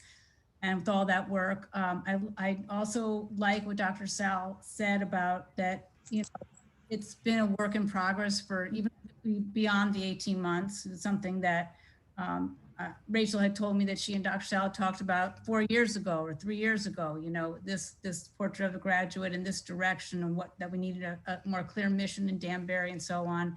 So I'm satisfied that as long as we're going to do the quarterly updates and it's really not, you know, maybe I got off in the weeds about it, but it did something to me, you know. And like I said to Kevin in my conversation with him afterwards, I don't watch a lot of news. I mean, but you can't help but know what's going on, you know, even if you watch 10 minutes, 5 minutes a day. So I'm just glad that we were able to discuss it tonight and bring it up. You know, I do believe that there's some parents that may be concerned about it. And I'm just really glad that we've got quarterly updates. It is an awesome piece of work, the Portrait of a Graduate. And I just thank you all for, you know, joining in the discussion and getting it out in the open. Thank you. Amy, we thank you for being on that committee and putting the time in. And thank you for bringing up your questions that you had. Are there any other questions? The motion has been moved and seconded. Okay, Kate, would you do roll call, please? Joe Britton. Aye. Rachel Chalesky. Aye. Kate Canetta. Aye. Gladys Cooper. Aye. Lauren Daly. Aye. Joe De Silva. Aye. Catherine Hodgson. Abstain. Rich Janelli. Aye. Al Russo. Abstain. Amy Spallina. Aye. Thank you all. The motion is so carried. Rachel, would you do action item B, please? Sure. I move that the Board of Education accept for second reading and adoption policy 9326, taping recording of Board of Ed meetings as recommended by the Policy Committee 21-84. Motion made by Rachel. Could I hear a second? Second. Seconded by Joe Britton. Kate, do the roll call. Are there any questions? I'm sorry. Are there any question or discussion about this policy? It's in our package.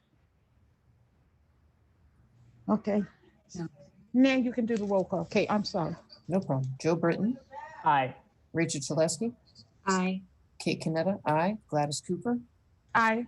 Lauren Daly. Aye. Joe De Silva. Aye. Catherine Hodgson. Aye. Rich Janelli. Aye. Al Russo. Aye.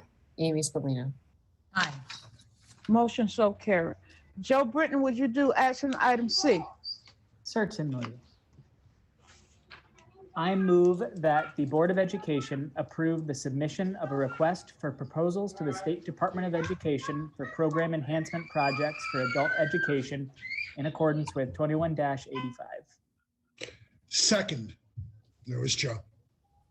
Has been made by Joe, seconded by Joe De Silva. Any question concerning the motion? Seeing none, Kate, could you do the roll call? Joe Britton. Aye. Rachel Chalesky. Aye. Kate Canetta. Aye. Gladys Cooper. Aye. Lauren Daly. Aye. Joe De Silva. Aye.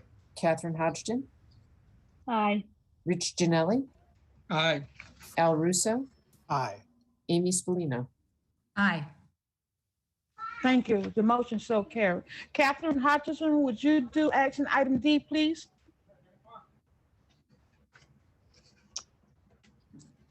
I make a motion that the Board of Education accept the April 2021 operating results and analysis general fund grant projects in accordance with 21-86. Motion made by Catherine. Could I hear a second? I'll second it. Seconded by Amy. Any discussion on the motion? Courtney, do you have anything that you would like to add to the motion? Or Sure. I would just like to say we're on track with spending our full general fund budget. Courtney, you might want to speak up. I can't, it's hard But to let hear. me just turn up. Thank you, Dr. Sal. I'm sorry. We're on track to spend down our full general fund budget this year. We're in the process of prioritizing and maximizing our grant spending. And so what we hope that we're able to do is you do a little bit of spend down because of the fact that we had the Alliance carryover, as well as some title carryover funding, which will help us with next year's budget. In addition, we're looking at maybe having more additional CARES money, which was the ESSER 1, to roll over into next year.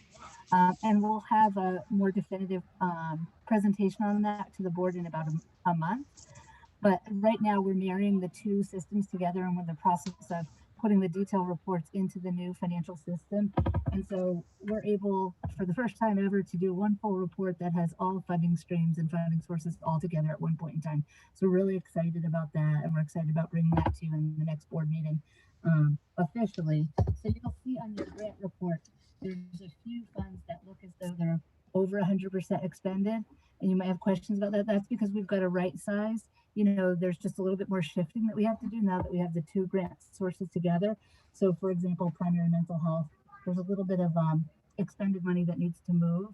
The bottom line though, the theoretical rate of the grant is about 83%. When we take our CARES grant carryover and our Alliance construction grant carryover after, we're in that theoretical spend point where we should be with our grants for this point in time overall. So in the next report, you'll see the percent expended will be low 100% for each of those grants. We just haven't had them all in one place like this.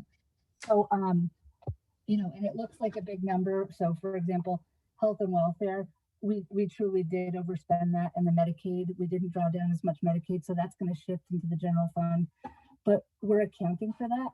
And so the next time you see this report, those numbers that are above 100% will be, you know, below 100% because the final shifts will have happened. The bottom line is we're in a good place to spend out our full general fund budget, maximize the coronavirus relief funds. We actually might even be able to utilize some of the coronavirus relief funds to offset some costs from last year and give back additional funds to the city to the tune of maybe $500,000 or $600,000 to shore up our reserve funds. So we'll know more once we right size all of those grants and submit all of our revisions for the Alliance carryover, the Alliance and coronavirus relief, as well as CARES 1. So we're in a decent position. Does anybody have questions? I know it's a little bit unique look at it, but yeah. Courtney, no, thank you for that, because I noticed, you know, well over 100%, you know, almost, you know, 400%. But what about, you know, some other lines where there was nothing budgeted and then there's something, and then maybe, you know, there's just blank, like for ELP and Family Literacy Center? yeah, so ELP grant 36, they usually would roll that into extended hours. So in the next time you see that, it'll be rolled back up in a summary, but I wanted to be able to show every grant source because of the fact that we're now crosswalking to a new chart of accounts.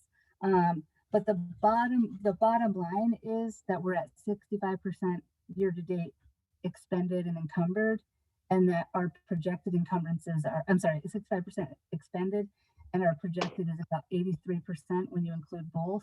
And that's the picture where we would expect to be at this point in time. It's just that because this year was unique in that we had, you know, increase in priority school district grant, Alliance carryover, you know, CARES, coronavirus, and ESSER, we're cleaning all the grants so that we maximize everything. So you'll see it a much prettier picture the next time we report out on this. That's exciting. Thank you. Yeah. Thank you, Rachel. Yeah. So thank you. Hey, Rich. Are there any other questions for Courtney? Okay, the motion has been moved and seconded. Kate, could you do the roll call? Joe Britton? Aye. Richard Shaleski? Aye. Kate Canetta? Aye. Gladys Cooper? Yes. Lauren Daly? Yes. Joe De Silva? Aye. Catherine Hodgson? Aye. Rich Janelli? Aye. Al Russo? Aye. Amy Spallina? Aye. Thank you. The motion is so carried. Next is the presentation, new graduate requirements. Dr. Sal? Yes, thank you. As you know, board, our graduation requirements are increasing to 25, that you know. Your board policy permits us to get to the 25. There's different ways of doing it. And as you know, as the academies come up, 6, 7 of them, there's going to have to be some discussion on that. And like anything else, I think it's good. We all feel to start thinking now, even though we're thinking 2 years down the road, in some respects. So Kara has worked this out with her group, and she'll be taking us through. Kara? Actually, Dr. Martins and Dan Donovan are going to walk us through the graduation requirements. And this has a amalgamation of work and collaboration with the curriculum administrators, special education, ESL departments, and our guidance department as well, so that we had a really informed conversation as we move through making recommendations for the new requirements, take advantage of our the flexibilities and in line with new exciting things happening in Danbury for 2024. So I'll leave it over to Dr. Martins. Meg, you're going to start. Dr. Martins will start. All right, Dr. Martins. Actually, I'm going to start first. Well, geez, are we going to get this right here or what? Who's going next? We've got it right, yeah. We know what we're doing. Thanks for having us. This we'll try to keep this to about an hour and a half presentation. No much longer than that. Now we've thanks for having us. We've been here before to talk about graduation requirements to the board. There's been some changing. There's been some additions and subtractions from the state, which we had to respond to. So we're just going to kind of go through this and give you an update on where we're going. As you're aware, the class of 2023, which is now our sophomores, who's going to be juniors very shortly, are the first class that hit this. And now we're responding to some other changes that have come through now with the Danbury Career Academies and other ways that we think in the recent years we need to respond for our POG stuff and how we can make the requirements mirror what's expected there. So if this works. So for our agenda, we're going to talk a little bit about the mission, vision, equity statement, the rationale of why we're making and asking for some of these changes, the timeline of what we've done since we've been here. Like I said, we've been here before. What Connecticut has for requirements, what our current requirements are. Basically just a summary of the revisions so you have the talking points that you need and a real concise idea of what we're doing, the future implications of it. If there's any questions you have for us at that point, we'll be more than happy to answer them. We are going to try to move rather quickly just to talk about, to get through this kind of a little bit quicker. So Meg, you're going to take it over on the vision and mission statement. Yes, thank you, Dan. So the vision and mission, we're all very familiar with, so I'm certainly not going to belabor the point. I did want to highlight that in this mission, we're talking about providing transformational learning experiences for our graduates. And in order to do that, some shifts need to happen to make sure that our requirements are in alignment with the academy model that we are all very excited to move towards.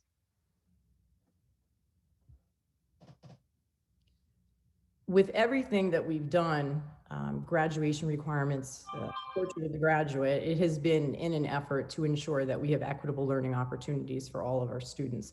And so some of the suggestions that we're going to be making are to that end, to make sure that all of our students are fully aware of the career options that they have and ways that they can fulfill their dreams by making good selections of choices and certifications and the academy ultimately that they would like to attend.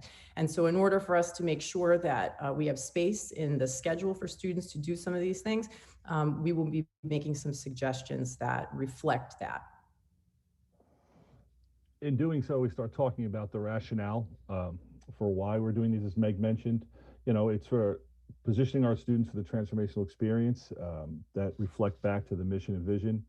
We need to create opportunities. As many of you know, we are currently running a 7-period schedule where we need to move to an 8-period schedule to allow our students to have more opportunities to take classes. And with the academies coming, that extra period and block will have a lot of time and benefit for our students.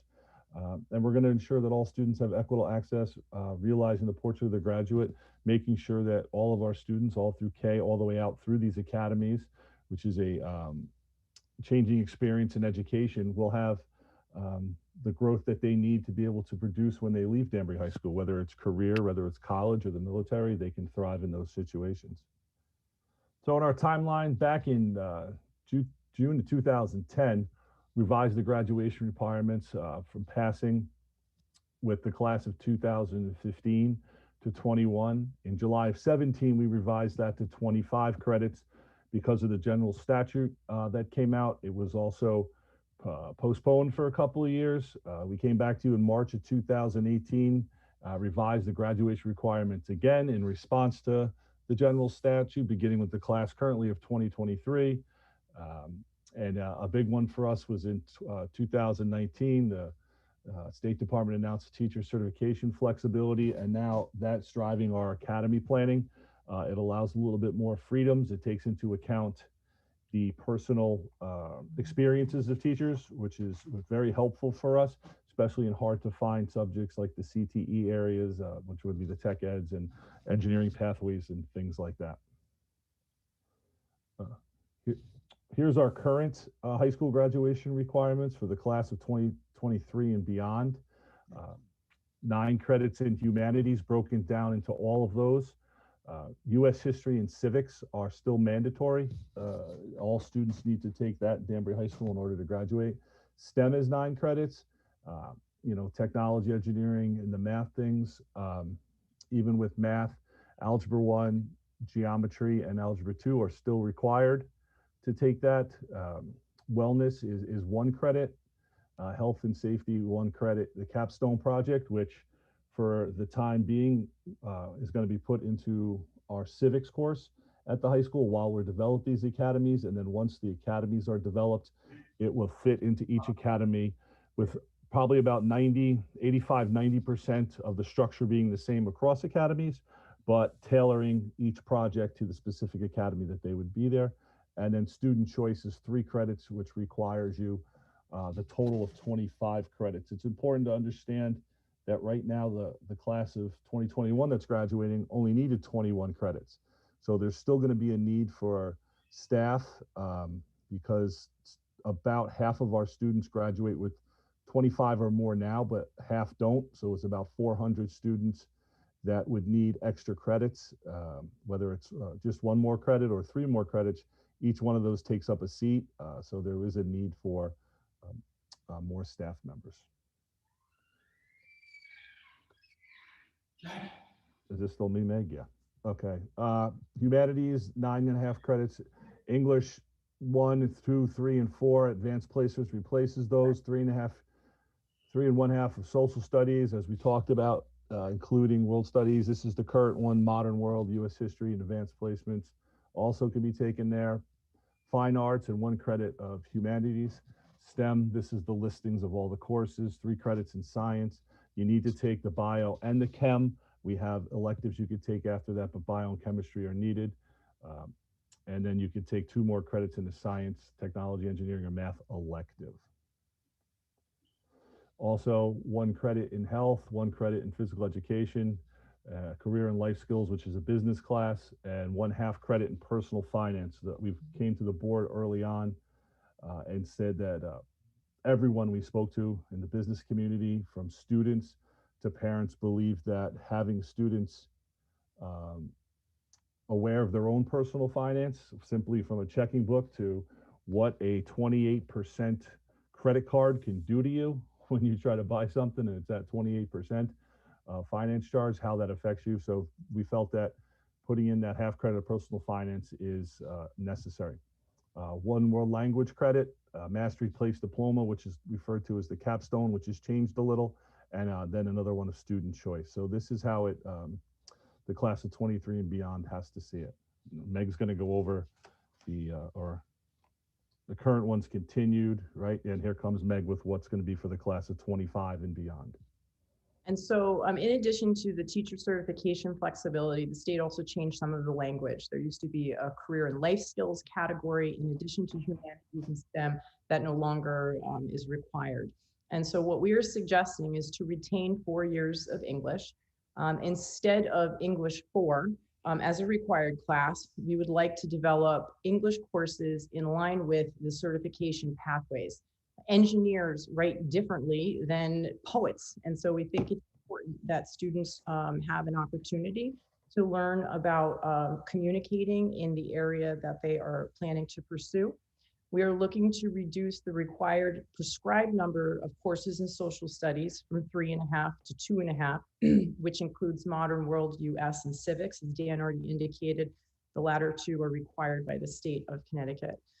We want to retain a fine arts credit. We do think it's important for students to continue to grow and develop in areas that they may not necessarily realize that they have an interest or talent in until we request that they take the class. And then that leaves us with a 1.5 credits of student choice humanities in that area, those areas, English, fine arts, and social studies. That does not mean that students only get to choose 1.5 credits of their own. You'll see that there are a lot of opportunities for students to make some determinations about how they'll satisfy these credit requirements. In the STEM areas, which includes science, business, family consumer science, math, and technology education, we are still recommending 3 credits of math, algebra 1, algebra 2, and geometry. They're commonly required for college admissions. We are looking to continue to require 2 years of science, including biology and chemistry, and opening up the STEM credits to address any of these areas, as we are now permitted to with the certification flexibility. As Dan indicated, we'll be better able to identify teachers who can help students learn math in a particular area, as an example. We do think personal finance should continue to be required. That certainly came out very loudly to me as I conducted countless focus groups with students as we work to develop the portrait of the graduate outcomes. Slide. Thanks. Just continuing, the PE and health credits remain the same. I spoke earlier about the need to make sure that all of our students have a good understanding of the options that they are, that they can avail themselves to. And so the exploration seminar will focus on career exploration, workplace habits, and give students an opportunity to learn more about different ways that they can explore careers and as they pursue their high school career.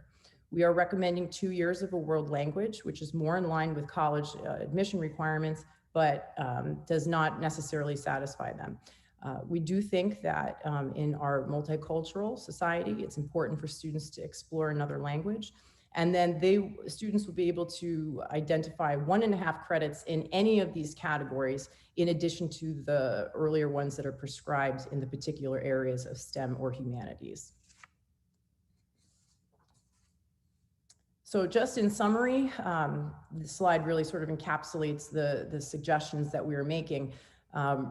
Eliminating English 4, not the 4th credit, but that class is a requirement. So students are able to take a writing course in the pathway that they choose.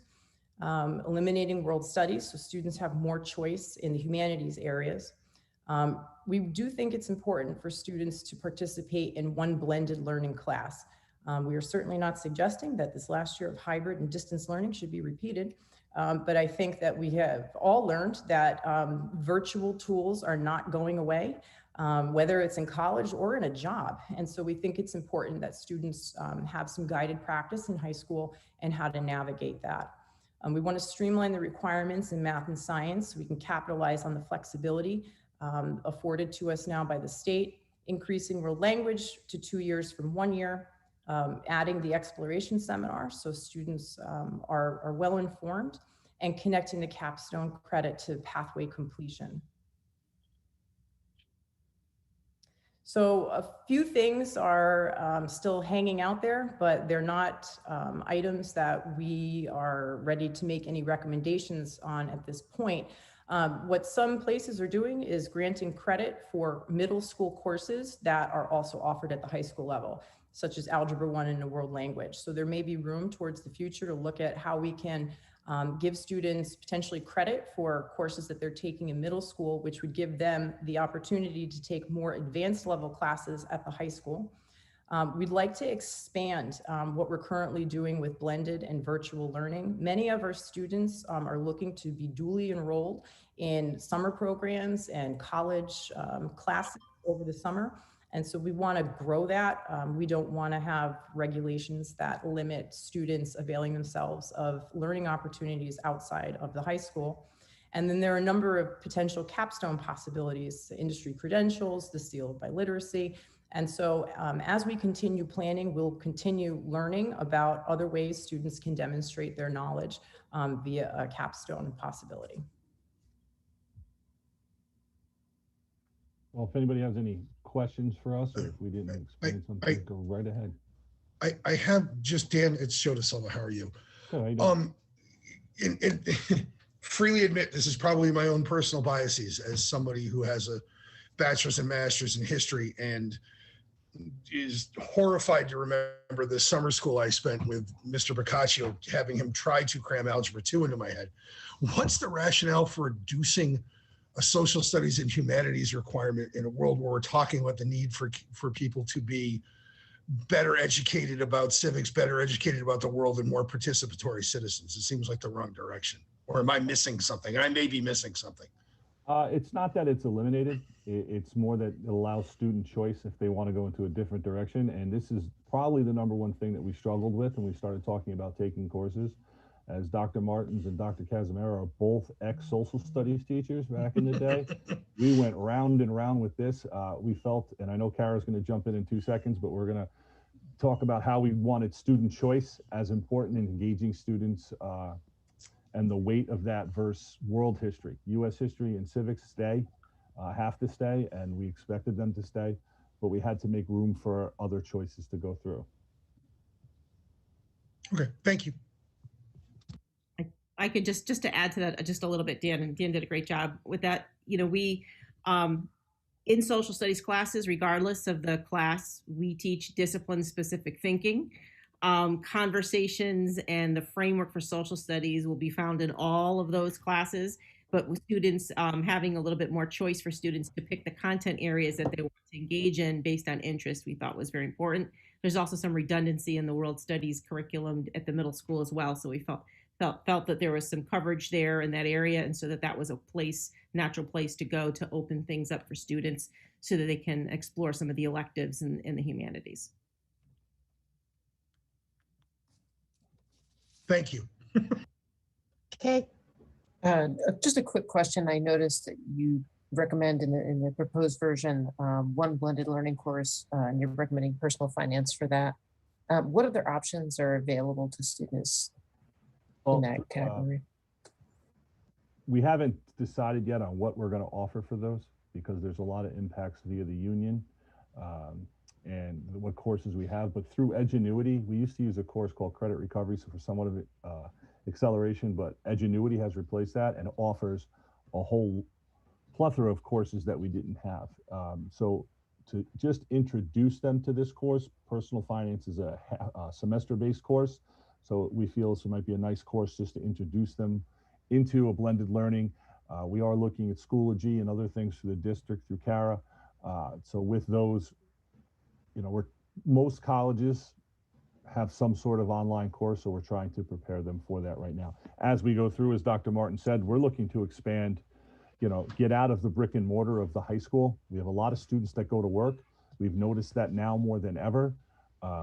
And what's to say that they can't take chemistry at night? You know, what's to say that it couldn't be 2 weeks, 2 days in, 3 days online, things like that. So as we get better at this online learning part and the more tools become available to us at the high school, we're looking to expand, but we thought personal finance for this group online was just a starting point. Okay. Is it only going to be offered through that method, or are you going to have like a standard? Say that again, Kate. That was. I guess I'm just wondering if there's going to be like a standard classroom version of that course as well, or if it's just going to be offered through like a blended learning. You're talking about the personal finance course? Yeah.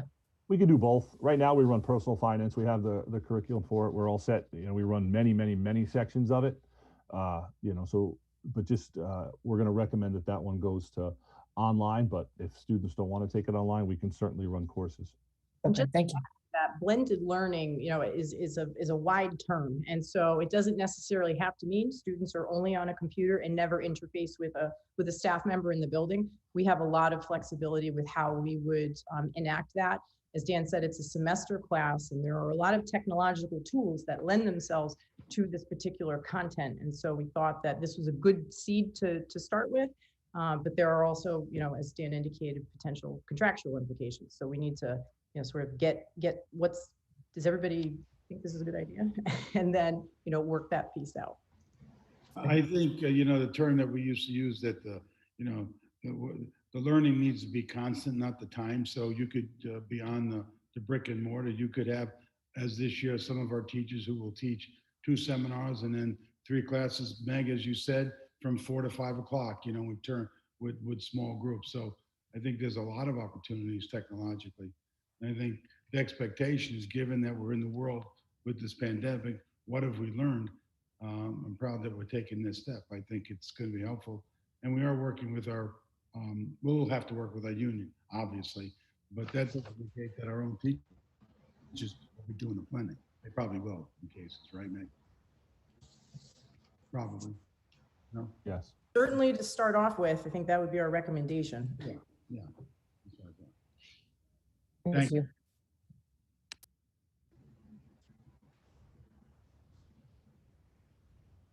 I think the board, interesting, there are school districts that have done it, and I'm a proponent of it. If the youngsters are taking the same standards in 8th grade, whether it's the algebra or another course or a language course, and they're able of meeting those standards, then giving them the credit in middle school, as Meg said, opens up opportunities when they enter high school. So that's something that we should seriously consider. I know we've talked about this in the past, and we're feeling better about the rigor now at the middle school, where this can actually be discussed at another level.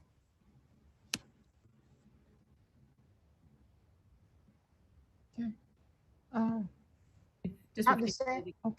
I just want to thank the curriculum administrators as well who are on this call tonight. Trish Vino Hall, Melissa Nadeau, Augusto Gomes, Vicki Carlson was involved in this, Kelly Truches, of course the DHS high school staff, Dan and Megan. There's a lot of research that went into the back end of making sure that we're in alignment with what colleges would accept, and examining a tremendous amount of data to get to where this landed today. So I just want to thank the group for their tremendous effort and tenaciousness with getting this done and getting it done in a year that was just full of challenge. Thank you. No, thank you. Dr. Sam, superintendent's report.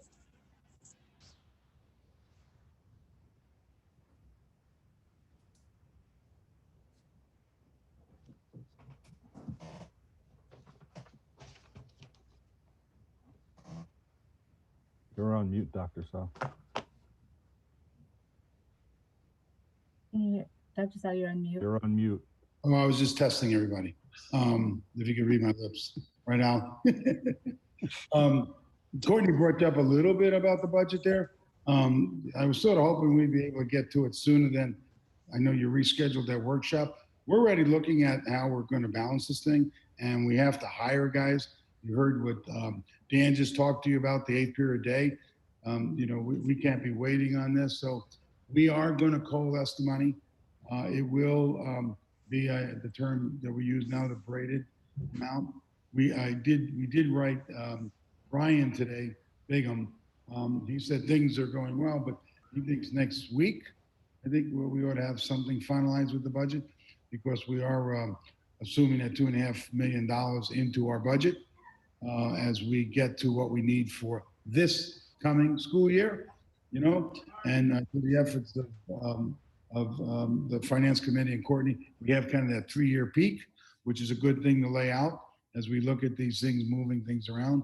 But really, that's all I have on that budget, other than to say maybe next week we'd have some final numbers relative to what we're receiving from the state for you all to consider at the board workshop on the adjusted budget going forward.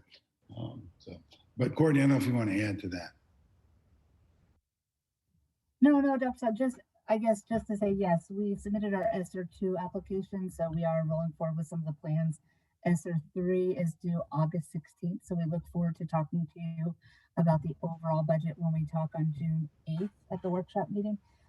So we did apply for ESSER 2, which it was for about 11 million, of which 6 million are dedicated to next year. And then the ESSER 3 in our current plan, it's about 25 million, of which 8 would be dedicated to next year.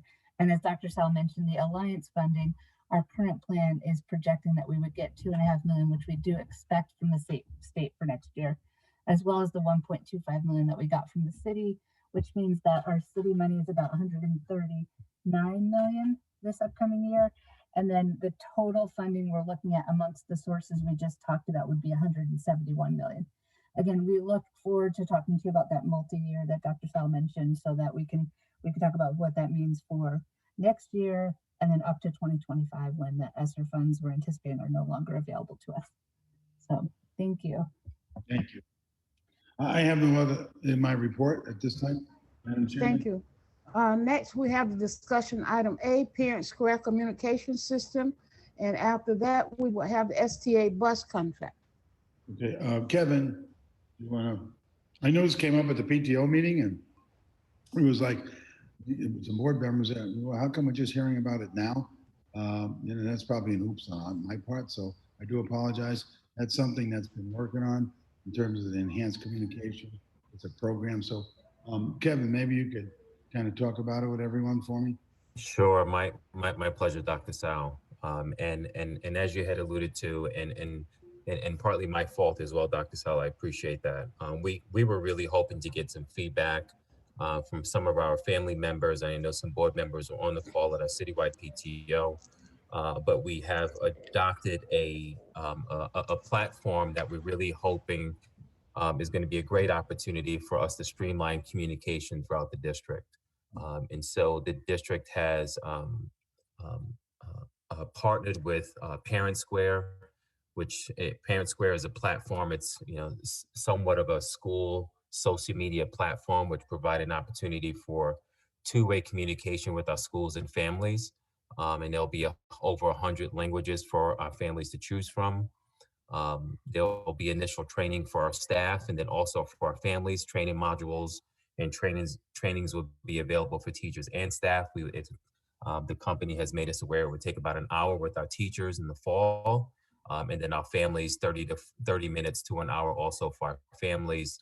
It's really user-friendly and not very different from some tools that our families are already using now, such as Classroom Dojo and some of our elementary schools that they're using currently.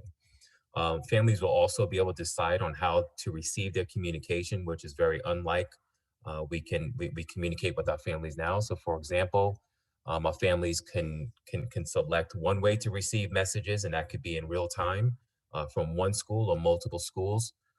If they have children in multiple schools, and they can receive that information in real time, or they can receive all of those messages in sort of a nightly digest that organizes all the different communications into one position. And again, in both instances, it could be received in the family's native language.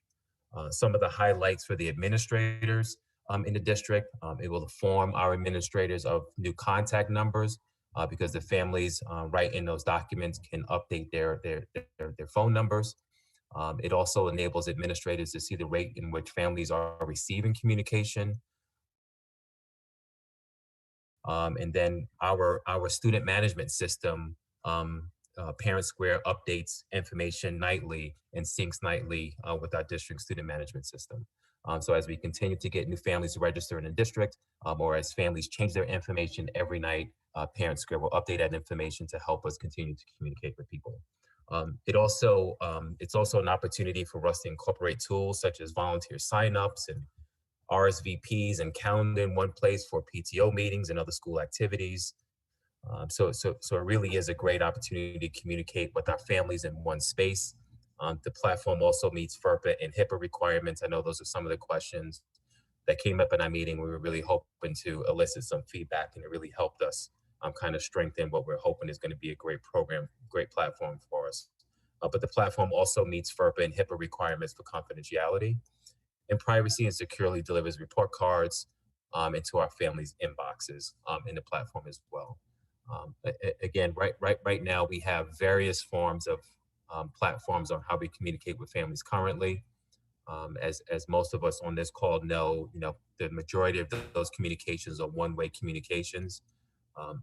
Parent Square, there's a number of districts throughout the state of Connecticut that have adopted Parent Square, and we wanted to be part of that wave as part of our monies from the ESSA funds. We are also looking to bring on family liaisons, and we see this as also a way to connect with our families. The liaisons can help families get onboarded and continue to provide support for families to make sure that they're connected. We want to capitalize on the progress that we've made this past school year. We feel like we have connected with more families this past year and a half than probably the last decade, and we want to capitalize on that. When we feel strongly that the Parent Square as a platform will help us do that. Currently, we use Remind to communicate with families. We use School Messenger to communicate with families. In real time, this will provide an opportunity for us to communicate with everyone with the press of a button. So this could be about school closures. This could be about emergency closures. This could be anything, and all of those updates can be provided for our community at once. And I think our community is going to really benefit for the improved communication, the opportunity for improved communication. I'm sure there might be some questions. I'm happy to answer them. This is Lauren. Just real quick, will we be getting rid of all the other platforms and just going to this one singularly? I actually happen to love Parent Square because my older son uses it at his school, and I think it's amazing. So just curious if we're going to get rid of everything else. Hi, Lauren. Thanks for the question. So the plan is to do that very thing and to have one platform to communicate with our families. And so School Messenger will soon go by the wayside, and Remind we will not need, because this platform will handle those kind of communications. Thank you for the question and the endorsement. Great, thank you. One of the challenges we're having, everybody knows it, in terms of trying to support these things, and everybody running their own way, you can imagine, can create havoc. This thing came along, and if we could utilize it district-wide, we can then better support it so we can keep it running, and keep it up and running and support. So that would help us tremendously as well. Thanks, Kevin. Thanks, Dr. Sa. Could I ask a question? So when will it be implemented in all our schools? Or is it just right now in one school? Yes, thank you, Ms. Cooper. So the plan would be to implement this district-wide starting in the fall. And so, first there has to be part of kind of a technology kind of sync, if you will, with Parent Square. To implement this at full capacity is going to require training with staff and comfort level from our parents. And so we will probably move slow as a school district until our district we build capacity. But the plan is, Ms. Cooper, to open up the school year with Parent Square, train our staff and our administrators as we open up the school year, leverage our new family liaisons and help support our families get onboarded with the process, provide these modules and easy sign up capabilities with Parent Square, and kind of in stages continue to implement this district-wide. Thank you, Mr. Walsh. Any other questions to Mr. Walsh? Thank you again, Mr. Walsh. Thank you. Thank you, and Dr. Sale. Looking forward to that. So the next thing is something we got to deal with tonight, information and background. I think Finance Committee, we have mentioned it, and then we got to look at it seriously. We've done this a few years ago in terms of our bus contract. When we were able to extend it, we have 1 year left, I believe, in our current contract, and we have an offer to extend it, and there's a process that one has to go through in order to do it. You can imagine. Courtney, you want to update the board about that, and then we could think about next steps? Sure, yeah, thanks, Dr. Sal. So Dr. Sal asked that I go out and look at possibilities for expanding our bus fleet, given a few challenges. we're really crowded on our buses. Some of the kids are sitting 3 to a seat in the elementary schools. And as you know, we add 2 to 3, with our given enrollment growth, we've been adding 2 to 3 buses per year over the last few years. And with the extra need for the Brookfield site and to maintain the from home to school time frame for these little kindergartners, we've projected that we need to add about 10 additional buses next year, which we did account for in the ESSER 2 grant. That costs us about $700,000 a year. In order to do that, we started conversations with our current bus company, and they submitted a proposal to us, and I'm gonna talk to you about it and then talk to you about next steps. So in a normal world, we would be RFPing our bus contract next year when this contract comes to end. We're at the end of the 5-year cycle, and we have done a renewal in the past on the 5-year cycle with this particular contractor. They've offered us conditions that I'm going to present to you that are favorable, that basically would freeze. Our current contract has 3.5% increases built in every year over the last 5 years and including into this year. What they've proposed is if we would like to renew with them for a 4-year renewal, and I'll send this to you in writing as well, they would freeze that 3.5% increase for this year and keep our rates flat for the full fleet of 10 additional buses at this year's rate. And then in addition, they would keep it flat for 2 summers for our summer rate, which would save us about $2.1 million over the 4-year term. That is their proposal. Now, we did reach out to Mooney, or to Chris Tracy at Mooney, and we have a current purchasing policy that does not allow us to waive the bidding requirement unless the board opts to suspend the policy temporarily for the specified purpose of permitting a second term for the transportation contract. Board bylaw 3.5 permits the suspension provided that 2/3 of the board members in attendance vote in support, A, and then B, prior notification of such proposed suspension has been described in writing. One of the reasons it's also favorable, it's challenging for us to get 10 buses in this climate. A lot of people are looking to expand their bus fleet to be able to, spread the kids out appropriately. And they've also offered to buy the buses, propane buses, which are more affordable for us for fuel rather than the diesel buses. So with that said, our next, Dr. Sal, I don't know legally what our next steps would be, and or if the board members have any questions about this. I'm happy to respond. Let me just start with the end in mind. This is just information this time. And if there's a sense of moving, I mean, it is a savings. We've done it before. If, we want to move in this direction. So at the next board meeting, it would be an item on there. We'd have to publish it and do all of that work and then move on from there. That is not something that could be done tonight. Sal, pardon me, could we bring this up at that? Could we bring this up at that June 8th budget meeting?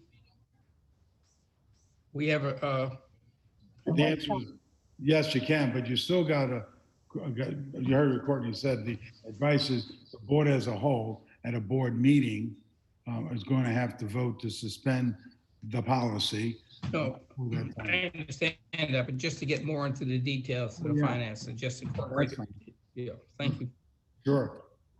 We just thought tonight would be a good night, at least to mention it to you all, because we're all looking at all of this. It does create a savings, but it does require action by the board. So we can do that, Richard. Thank you. I don't know if there's any questions about it. We'll bring it up. Madam Chairman, that's all I have. Thank you. Okay. Thank you. Okay. Next is, we're moving on down the agenda, is the board chairperson report. 3 things I have on my list. Number 1, to board members that have not completed the survey from Ray Associate, please complete your survey and send it in, because they're sending notice that they have not received board members' survey information. So if you know that you did it, please just let me know so I can contact them. Okay. The next thing is we want to talk about Ray Associates, who is our Dalton. yes, thank you. It's bad to get old and be late at night. But anyway, Ray Associates is our consultant firm. And Ray and Associate is a firm that does a nationwide search, okay? And during our discussion, I was just stuck in my mind that we had talked about a regional search, which would include internal candidates. And I misspoke, and I'll take blame for what I said. But Ray Associate will be doing a national search for the board, and that search would include a regional search with internal candidates. Okay. And if you go to anyone want to know the process, we have it on our website. You can look at the entire process. You can look at the focus groups when their time and who those focus groups are. So with that being said, that's all I would like to say about Ray Associate. And they have been working very hard with us, and just like to thank Kara, because Kara has been working very hard too. And finally, we know that we have received a lot of invitations for graduations. I can't be at them all. So if you're going to a graduation, please just go and represent the board. Okay, you don't have to ask me, can you go? Can you speak on behalf of the board? I trust each and every individual. My plan is to be at the high school graduation, okay? And probably ACE and the other one downtown. I can't think of it. Endeavor, okay? So, and I can't be to all the other rest because I have some family obligations that I have to take care of too. So if you can and you have the time, please go and represent the board, please. Okay. Are there any questions? Thank you all. If no one else have any other questions, I entertain a motion to adjourn. So moved, Madam Chair. Moved by Mr. De Silva. If everyone would just leave the meeting, that means that we are all saying good night and enjoy the rest of the week and your Memorial Day weekend. Good night. Good night.